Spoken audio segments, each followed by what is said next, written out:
प्रयागराज में महाकुंभ को लेकर योगी सरकार बेहद एक्टिव है।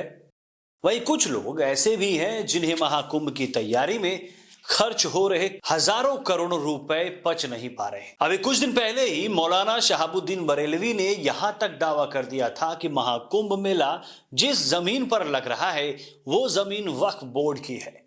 अब इस दावे पर सीएम योगी आदित्यनाथ ने अपना सख्त रुख अपनाया है। उन्होंने कहा कि यह समझ में नहीं आ रहा है कि यह वक्फ बोर्ड है या भू माफियाओं का बोर्ड।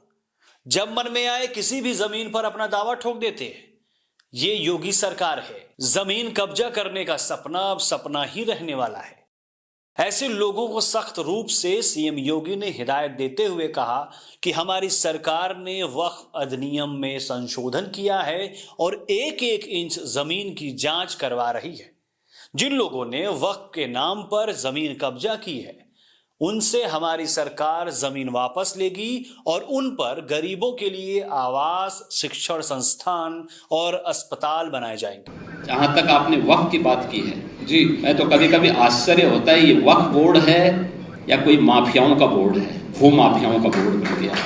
अरे याद रखना, एक एक इंच लैंड लेंगे।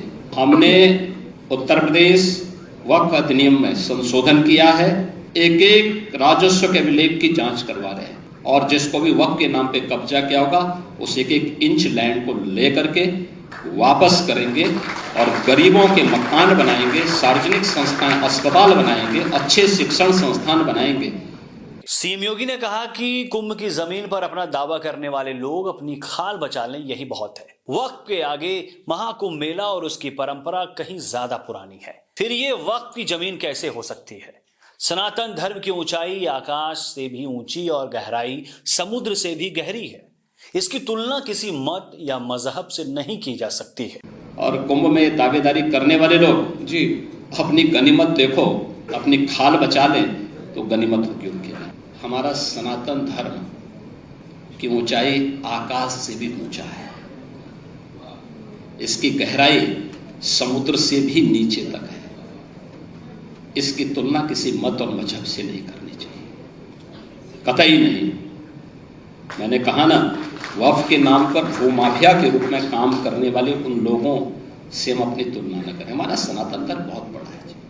अब सीएम योगी ने वक्फ बोर्ड के नाम पर जमीनों पर कब्जा करने वालों को जिस तरह से फटकार लगाई है उससे तो साफ संदेश मिल गया है कि ये वो सरकार नहीं है जो वोट बैंक के लिए जमीनों का धंधा करने वालों के लिए आंख बंद करके उन्हें उनके मंसूबों को पूरा करने देगी।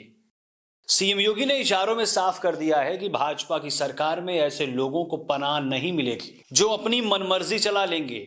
अवैध कामों को बाय बाय करना होगा और नियम कानून के दायरे में ही रहना होगा।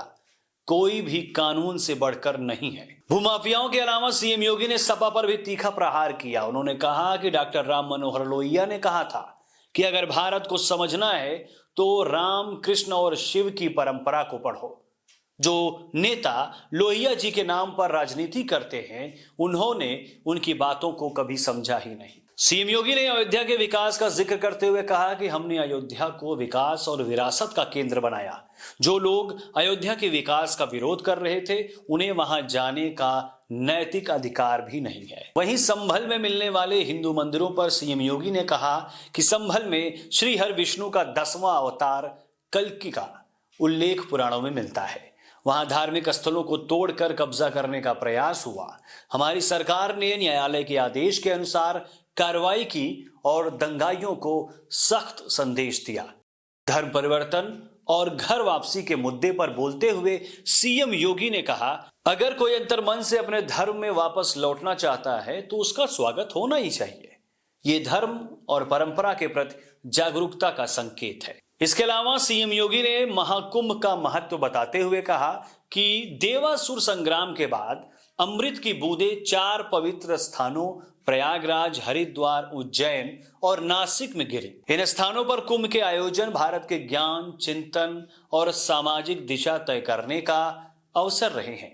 महाकुंभ केवल धार्मिक आयोजन नहीं है बल्कि ये भारत की आध्यात्मिक विरासत और राष्ट्रीय एकता का प्रतीक है। बाकी खबरों के लिए टीवी द्वापरा के साथ बने रहिए। धन्यवाद।